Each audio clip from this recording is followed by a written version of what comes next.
हरिः ओं श्रीगुरुभ्यो नमः। ब्रह्महत्यानेकपापाटవులకు అగ్నికీలలు హరినామ కీర్తనములు గురుతల్ప కల్మష క్రూర సర్పములకు కేకులు హరినామ కీర్తనములు తపనీయ చౌర్య సంతమ సంబునకు సూర్యకిరణముల్ హరినామ కీర్తనములు మధుపాన కిల్బిష మదనగశమితికి కేసరుల్ హరినామ కీర్తనములు మహిత యోగోగ్ర నిత్య సమాధి విదుల అలరు బ్రహ్మాది సురలకు అందరాని భూరి నిర్వాణ సామ్రాజ్య భోగభాగ్య కేలనంబులు హరినామ కీర్తనములు ముక్తికాంతైకాంత మోహన కృత్యముల్ కెలిమై హరినామ కీర్తనములు సత్యలోకానంద సౌభాగ్యయుక్తముల్ కెలిమై హరినామ కీర్తనములు మహిత నిర్వాణ సామ్రాజ్యాభిషిక్తముల్ కెలిమై హరినామ కీర్తనములు బహుకాల జనిత తపఫలసారముల్ కేలిమై హరినామ కీర్తనములు పుణ్యమూలంబులనపాయ పోషకంబులు అభిమతార్థంబులు అజ్ఞానహరణకరములు ఆగమాంతోపలబ్ధంబులు అమృత సేవలు ఆర్త శుభములు హరినామ కీర్తనములు శృత్యంత విశ్రాంతమచ్చనుక్రమణీయ భగవత్ ప్రసంగతుల్ భాగవతులు సనకాదిముని యోగి జన సదానందైక పరమ భాగ్యోదయుల్ భాగవతులు కృష్ణ పద ధ్యాన కేవలామృతపాన పరిణామయుతులు శ్రీ భాగవతులు బహుపాతకానీక పరిభవ క్రియా ప్రక్రియా పురుషోగ్రమూర్తులు భాగవతులు భావతత్వార్థవేదులు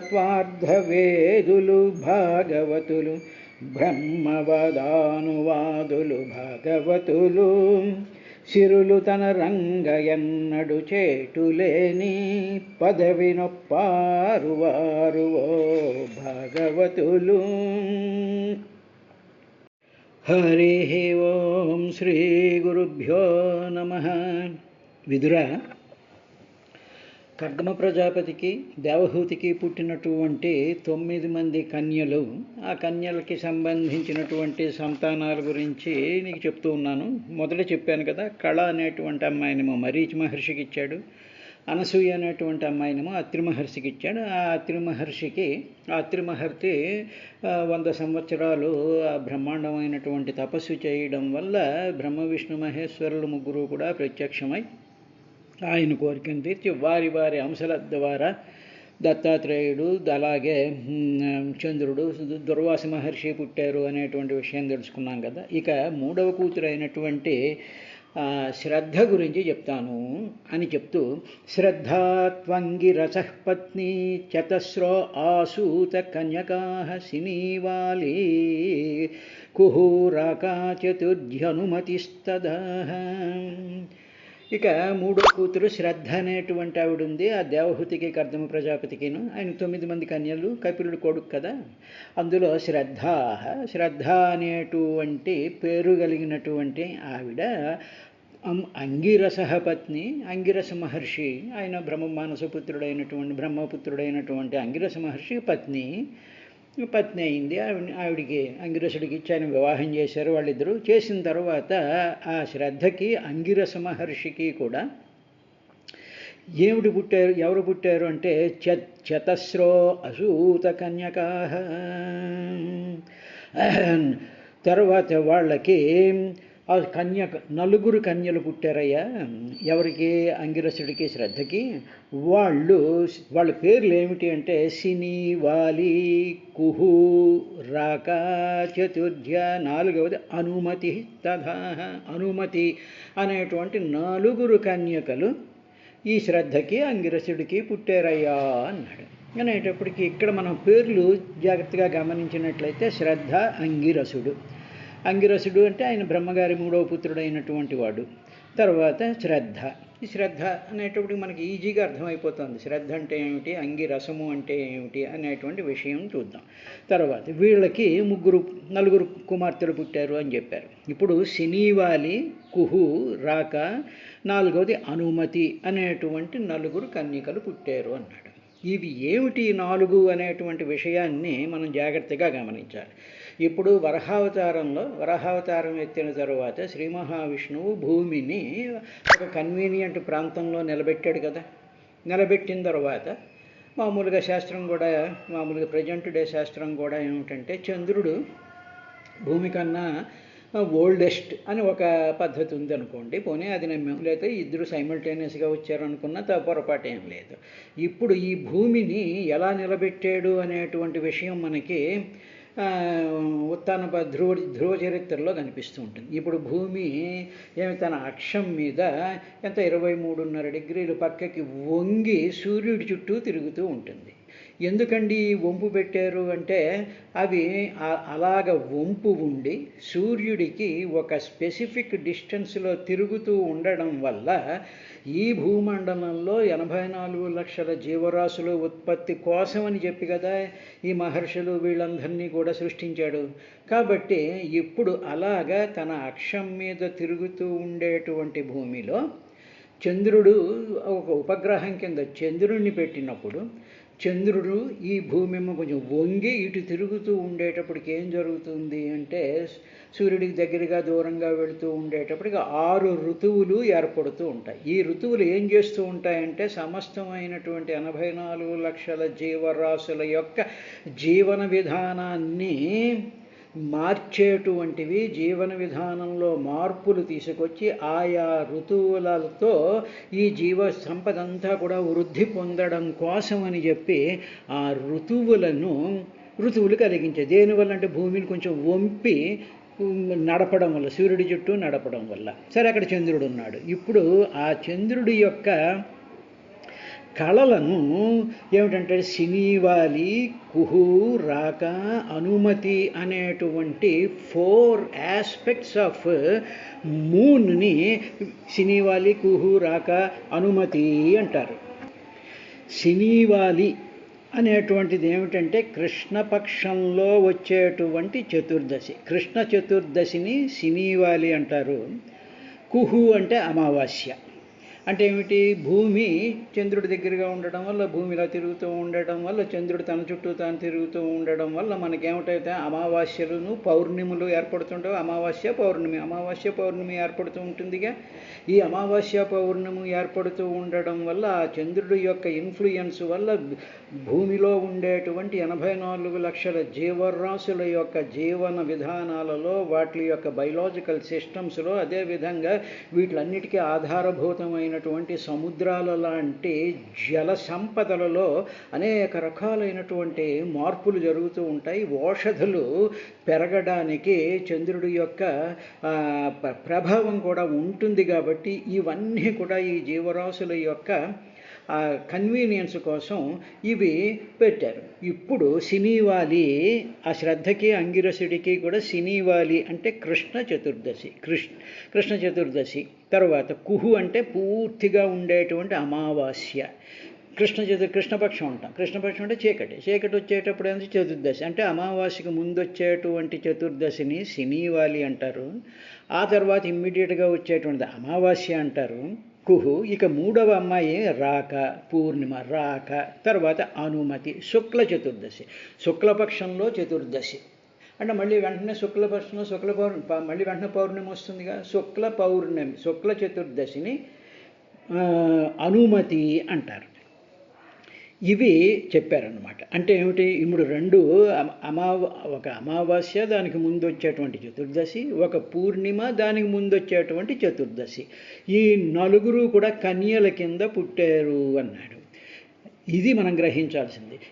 వీళ్ళు కన్యలను ఎందుకు అన్నారు అంటే ఈ టైమ్స్ని కన్యలు అని ఎందుకన్నారు అంటే వీటిల యొక్క ప్రభావం వల్ల కృష్ణ చతుర్దశి, తర్వాత అమావాస్య, అనుమతి, తర్వాత వచ్చేటువంటి పరిపూర్ణమైనటువంటి పూర్ణిమ, ఈ 4 కాలాలలోనూ కూడా జీవరాశులలో అనేక రకాలైనటువంటి జీవరాశులలో ఉత్పత్తి కలిగేటువంటి జననం కలిగేటువంటి పరిస్థితులు, రకరకాలైనటువంటి మార్పుల్ని కలగజేసేటువంటి విధానం దాంట్లో ఉన్నాయి. ఉదాహరణకి పౌర్ణమి ఉందనుకోండి, పౌర్ణమి చాలా ఆనందంగా ఉంటుంది, ఎంతో ఉత్సాహంగా ఉంటుంది, ఒక రకమైనటువంటి ఎంజాయ్మెంట్ ఉంటుంది. ఒక మానవులకే కాకుండా మిగతా జీవరాశుల్లోనూ కూడా ఉంటాయి. అలాంటప్పుడు వాళ్ళకి రకరకాలైనటువంటి కామకాని వంచలు కలిగి జీవోత్పత్తికి కారణం అవడానికి ఏ కాలములైతే ఉన్నాయో ఆ కాలములను 4 విధాలుగా మనకి సినీవాలి, కుహు, రాక, అనుమతి అనేటువంటివి పెట్టారయ్యా. వీళ్ళు శ్రద్ధ, అంగిరసుడు అనేటువంటి ఆ దంపతులకి పుట్టారు అనేటువంటి విషయం చెప్తూ, సినీవాలి అనేటువంటిది ఏమిటి అంటే అదొక అమావాస్య. సినీవాలి అనేటిది అమావాస్య. ఆ అమావాస్య చంద్రకళతో కూడుకుంటుంది. అంటే అమావాస్య ఉంటుంది, పూర్తిగా అమావాస్య అయిపోదు, పూర్తి చీకటి రాదు. కొంత చంద్రుడి యొక్క కళ, చంద్రుడు కనిపించకపోయినా చంద్రుడి యొక్క వెలుగు ఆ అమావాస్య రోజుని చంద్రుడి యొక్క వెలుగు కనిపిస్తూ ఉంటుంది. అటువంటి చంద్రకళతో కూడుకున్నటువంటి అమావాస్యని సినీవాలి అంటారు. దీనికే అహ విష్ణు తేన సహవర్తత ఇది సా లక్ష్మీ సా అస్యామితి సినీ. సినీ అంటే ఏమిటి? విష్ణువుతో కూడుకున్నటువంటి లక్ష్మి అని ఒక అర్థం. చంద్రకళ సా బాల అస్యామితి సినీవాలి. అంటే సిని అంటే ఏంటి? చంద్రకళ. ఆ చంద్రకళ, చంద్రుడు కనిపించడు కానీ ఆ యొక్క కళ మాత్రం ఆ అమావాస్యని చాలా లైట్గా కనిపించినటువంటిగా ఒక అమావాస్య వస్తూ ఉంటుంది. ఇది జాగ్రత్తగా అబ్జర్వ్ చేస్తే మనం చేసుకోవచ్చు.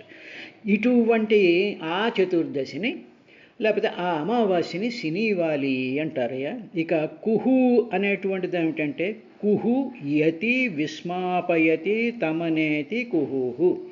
ఇక ఇది కూడా అమావాస్య. కానీ ఇలా వచ్చేటువంటి అమావాస్యలో ఎక్కడ చంద్రుడి కళ అంటూ కానరాదు, చిమ్మ చీకటి అయిపోతూ ఉంటుంది.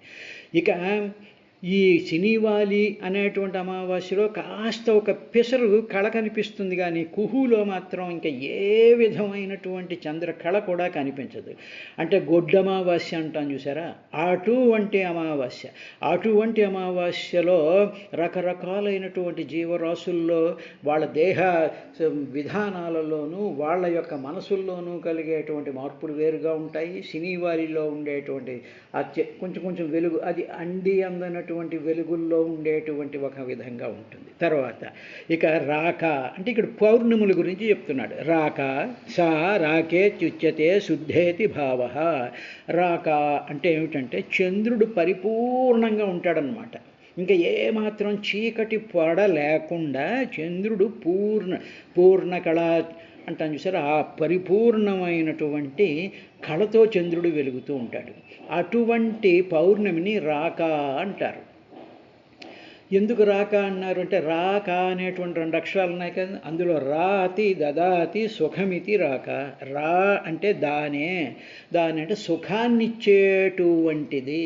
ఎవరికి సుఖాన్నిచ్చేటువంటిది? మానవులకి, రాక్షసులకి. మీరు చూడండి, ఏ జీవుల్ని కూడా తీసుకున్న పరిపూర్ణమైనటువంటి చంద్రుడి యొక్క స్థితి ఉన్నప్పుడు ఆ పౌర్ణమి నాడు ఒక రకమైనటువంటి ఆనందకరమైనటువంటి సుఖానుభూతి కలుగుతూ ఉంటుంది. ఎక్కడ కలుగుతూ ఉంటుంది? అంగములందు రస. అంగములయందు రస అంటే అనుభూతి అన్నమాట. అంటే ఏమిటి? సమస్త జీవుల యొక్క అంగములలో ఉండేటువంటి రసానుభూతిని అంగిరసుడు అంటారు. ఆ అంగములతో కూడుకున్నటువంటి స్థితిలో ఈ 4 తిథులు ఏవైతే ఉన్నాయో ఈ తిథులు అంటే కాలాలు, ఆ కాలముల యందు పెర్సెప్టబుల్ రియాక్షన్స్ కనిపిస్తూ ఉంటాయి. ఇది రాక అంటే. తర్వాత ఇక 4వ పౌర్ణమి ఒకటి ఉంటుంది, దాని పేరు అనుమతి. అంటే పరిపూర్ణమైనటువంటిది కాకుండా ఒక పౌర్ణమి ఉంటుంది. మామూలుగా మీరు పొన్నములను మనం అబ్జర్వ్ చేస్తూ ఉంటే మనం ఈజీగా గ్రహించవచ్చు పరిపూర్ణంగా ఉండేటువంటి పొన్నమి ఎలా ఉంది అనేటువంటిది. ఇక అనుమతి అనేటువంటిది ఏమిటంటే అనుమన్యంతే దేవాః పితృసహిత అస్యామిత్యనుమతి. ఆ పౌర్ణమి నాడు ఎలా ఉంటుందంటే దేవతలు పితృదేవతలు ఇద్దరూ కూడా ఆ తిథిలో, ఆ పౌర్ణమి తిథిలో వాళ్ళు వెలుగుతూ ఉంటారు. ఉత్తి దేవతలు కాకుండా పితృదేవతలు కూడా వాళ్ళు కూడా ఎంటర్ అయ్యి, ఎందుకంటే చంద్రుడు పితృలోకం కాబట్టి అందులో ఉండేటువంటి పితృదేవతలు, స్వర్గాది లోకాల్లో ఉండేటువంటి దేవతలు కూడా, దేవతలు అంటే వెలుగులు, వెలుగులు అంటే సృష్టి నిర్మాణ కార్యక్రమాన్ని చేసేటువంటి వాళ్ళు దేవతలు. అంటే భూమండలంలో సమస్తమైనటువంటి జీవరాశుల యొక్క సృష్టి జరగడానికి కారణభూతులైనటువంటి వాళ్ళు దేవతలు. పితృదేవతలు అంటే మామూలుగా చెప్పాలంటే జెనెటికల్ కోడ్స్ని సప్లై చేసేటువంటి వాళ్ళు అని మామూలుగా అతి సాధారణంగా మనం అర్థం చేసుకోవడానికి అది కరెక్ట్ అనమాట. అంటే పితృదేవతలు ఆ పౌర్ణమి నాడు, రాకాలో ఓన్లీ దేవతలు, అమ్మవారికి సంబంధించినటువంటి పరిపూర్ణమైనటువంటి కళ ఉంటుంది. కానీ అనుమతి అనేటువంటి పౌర్ణమి, ఇది కూడా పౌర్ణమే. ఈ పౌర్ణమిలో వీళ్ళు వస్తూ ఉంటారు. తర్వాత అటువంటి పరిస్థితిలో ఆ పౌర్ణమి ఎలా ఉంటుంది? అనుమతి అనేటువంటి ఆ పౌర్ణమి శుక్ల చతుర్దశి. అంటే ఏమిటి? పౌర్ణమికి ముందొచ్చేటువంటి శుక్ల చతుర్దశి ఉందే, అది అంటే చాలా ఇంకా మర్నాడు అవగానే ఇంక పౌర్ణమి వచ్చేస్తూ ఉంటుంది. అంటే ట్రాన్సిషన్ అన్నమాట. అందులో నిశాకరే కళాహీనే సతీ సా పూర్ణిమ అనుమతి ఇత్యుచ్యతే చతుర్దశియుక్తేతి భావః. ఈ అనుమతి అనేటువంటిది ఏమిటి అంటే స్థితి మారిపోతుంది. చతుర్దశి నుండి పౌర్ణమిలోకి వచ్చేస్తూ ఉంటుంది. చతుర్దశి పౌర్ణమి రెండు తిథులు కలిసిపోయేటువంటి కన్ఫ్యూజన్ ఒకటి వస్తుందిగా మనకి ఈ మధ్యలో. అలాగ వచ్చేటువంటి చతుర్దశి అంటే శుక్ల చతుర్దశి, శుక్ల పౌర్ణమి, ఆ పౌర్ణమి రెండు కలిసేటువంటి స్థితిలో ఏం జరుగుతుందంటే నిశాకరే కళాహీనే సతి సా పూర్ణిమ. అటువంటి సందర్భంలో ఉండేటువంటి చంద్రుడు ఉంటాడే, ఆ పూర్ణిమ నాడు చంద్రుడు చాలా కళాహీనంగా ఉంటాడు. అంత బ్రైట్గా ఉండడన్నమాట. బ్రైట్గా ఉండేటువంటిది ఏమిటి? రాకా అనేటువంటి పౌర్ణమిలో బ్రైట్గా ఉంటాడు. కానీ ఇక్కడికి వచ్చేటప్పటికీ అనుమతి అనేటువంటి పౌర్ణమిలో కొంచెం కళావిహీనంగా ఉంటాడు. ఎందుకంటే అక్కడ చతుర్దశి, ఈ పౌర్ణమి రెండు కలిసిపోయి ఒకదాని మీద ఒకటి పడిపోయి వచ్చేటువంటి స్థితిని అన్నమాట. వీళ్ళని త్వంగిరస శ్రద్ధా పత్ని, వాళ్ళకి ఆ నలుగురు పుట్టారయ్యా అన్నాడండి. తరువాత ఇవి ఎందుకు, దీనికి సంబంధించినటువంటిది ఎందుకు చెప్తారు అంటే, ఈ 4 తిథుల గురించి ఎందుకు చెప్తారంటే, ఈ తిథులలో వేదోక్తమైనటువంటి వైదిక కర్మలు కొన్ని చేస్తూ ఉంటారు. వాన్నే దర్శపూర్ణమాసలు అనేటువంటి వైదిక కర్మలకి ఈ 4 తిథులు కూడా చాలా శ్రేష్టమైనటువంటివి. కాబట్టి దర్శ అనేటువంటి దానికి ఏమిటంటే యాగములు అని అర్థం అన్నమాట. ఈ పౌర్ణమి, ఈ చతుర్దశులు, ఈ రెండు చతుర్దశులు, ఈ పౌర్ణములు, వీటిల్లో రకరకాలైనటువంటి వైదిక కర్మలు చేయడం వల్ల ఆ భూమండలంలో కానీ ఈ జీవులకి కానీ వాటి వల్ల కొన్ని రకాలైనటువంటి ప్రయోజనాలు కలగడం కోసం అని చెప్పి భూమినేమో 23.5 డిగ్రీలు పక్కకి తిప్పి చంద్రుడిని పెట్టి ఈ సూర్యుడి చుట్టూ తిప్పుతూ ఇంతటి పని ఎవరు చేశారంటే వరహావతారంలో శ్రీ మహావిష్ణువు చేశాడు. అందువల్ల జీవులలో కలిగేటువంటి రకరకాలైనటువంటి మార్పులన్నీ కూడా ఏమిటంటే జెనెటిక్స్ వల్ల కాదు, ఈ కళాస్వరూపాలలో ఉండేటువంటి దేవతల యొక్క, పితృదేవతల యొక్క ప్రజ్ఞల వల్ల ఆయా జీవుల అంగాలలో ఆయా అనుభూతుల్ని కలిగించేటువంటి ప్రాసెస్ని అంగిరస మహర్షి అంటారు. ఇదంతా కూడా అలాగ కలిగించేటువంటి శ్రద్ధ ఈ జీవుల్లో ఉండడం చేత ఆయనకి భార్య శ్రద్ధ అయిందయ్యా అని చెప్పాడు.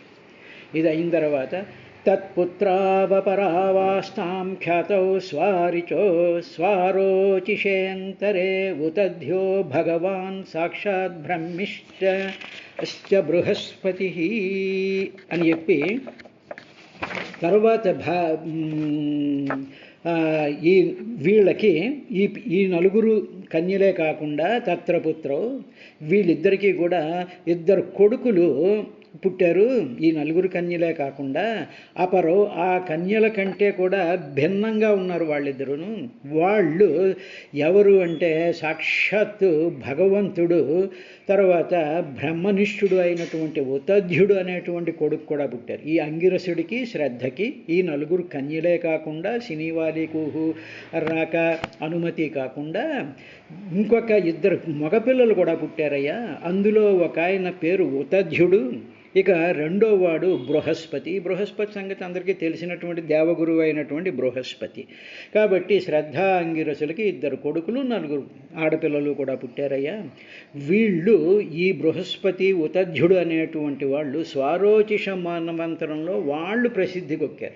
అప్పుడు వాళ్ళు they started acting their actions in Swarochisha మన్వంతరం. ఇదంతా కూడా ఏ మన్వంతరం? స్వయంభూ మన్వంతరంలో జరిగినటువంటి విశేషాలు. తర్వాత 14 మన్వంతరాలు కదా. ఇక రెండవ మన్వంతరం అయినటువంటి స్వారోచిష మన్వంతరంలో ఈ శ్రద్ధ అంగిరసులకి పుట్టినటువంటి ఉతధ్యుడు బృహస్పతి వీళ్ళిద్దరూ కూడా చాలా ప్రసిద్ధి పొందారయ్యా స్వారోచిష మన్వంతరంలోనూ అని చెప్పి వాళ్ళ సంతానం గురించి చెప్పారు. ఎందుకండి వీళ్ళందరూ ఉన్నారు అంటే వీళ్ళందరూ కూడా దేవతా ప్రజ్ఞలు, దేవతల యొక్క శక్తులు. ప్రజ్ఞలు అంటే ఆ ఇంటెలిజెన్స్ అంతా, ఈ ఇంటెలిజెన్సు ఈ శక్తుల యొక్క కలయిక ఈ సమస్తమైనటువంటి జీవరాశుల్ని కూడా నడిపిస్తూ ఉండడానికి బ్రహ్మగారు చేసినటువంటి డిపార్ట్మెంట్స్ ఇవన్నీ కూడా ఈ విధంగా ఇవన్నీ పనిచేస్తూ ఉంటాయి. ఇది అయిన తర్వాత విదురా ఇక పులశ్చో అజనయత్ పత్న్యాం అగస్త్యంచ హవిర్భుః సో అన్యజన్మని దహ్రాగ్నిర్విశ్వశ్రవాశ్చ మహాతపాః. తర్వాత ఇక నాలుగో అమ్మాయి అయినటువంటి హవిర్భుక్ అనేటువంటి అమ్మాయి ఉందయా. ఆ అమ్మాయిని అంటే ఇప్పుడు ముగ్గురు అయ్యారు, కళ, అనసూయ, శ్రద్ధ అయ్యారుగా. ఇక నాలుగో అమ్మాయి అంటే దేవహూతి కర్దం ప్రజాపతి నాలుగో అమ్మాయి పేరు హవిర్భుక్. ఆవిడ పేరు హవిర్భుక్. ఆవిడను పులశ్చుడు అనేటువంటి ఆ మహర్షికి వివాహం చేశారు. పత్న్యాం హవిర్భువి, ఆ హవిర్భుక్ అనేటువంటి అమ్మాయికి వాళ్ళిద్దరికి ఇచ్చాడు, పులశ్చ బ్రహ్మకి. అటువంటి పులశ్చుడికి తర్వాత హవిర్భుక్కి కూడా అగస్త్యం అజనయత్, అగస్త్య మహర్షిని కన్నారు వాళ్ళు. అంటే పులశ్చుడు హవిర్భుక్కు అనేటువంటి దంపతులు అగస్త్య మహర్షిని కన్నారయ్యా. తరువాత ఈ అగస్త్య మహర్షే మరుజన్మలో అంటే ఇది స్వయంభూ మన్వంతరంలో అగస్త్యుడు పుట్టాడు. తర్వాత సహా ఆ అగస్త్యుడు అన్యజన్మని మరొక జన్మలో దహ్రః అగ్ని జఠరాగ్ని అయ్యాడు అన్నారు. అంటే ఏమిటనమాట? స్వారోచిష మన్వంతరంలో ఉండేటువంటి మరుజన్మ అనమాట. మరుజన్మ అంటే దాన్ని నెక్స్ట్ మన్వంతరం అనుకుందాం. ఆ మన్వంతరంలో సమస్త జీవులలోనూ కూడా ఆహారం తిని అరిగించుకోవడానికి కావలసినటువంటి జఠరాగ్ని అంటే ఆ థర్మోడైనమిక్ కండిషన్స్ రూపంలో ఈ అగస్త్యుడు అనేటువంటి ఒక ప్రజ్ఞ, ఒక ఇంటెలిజెన్స్, ఒక శక్తి సమస్త జీవరాశుల్లోకి కూడా ప్రవేశించిందయ్యా. సహా అన్యజన్మని అంటే మరో జన్మ నెక్స్ట్ మన్వంతరంలో దహ్ర అగ్ని జఠరాగ్ని రూపంలో ఆయన పుట్టాడయ్యా. తరువాత ఇంకా ఇంకొక కొడుకు పుట్టాడు. ఆయన పేరు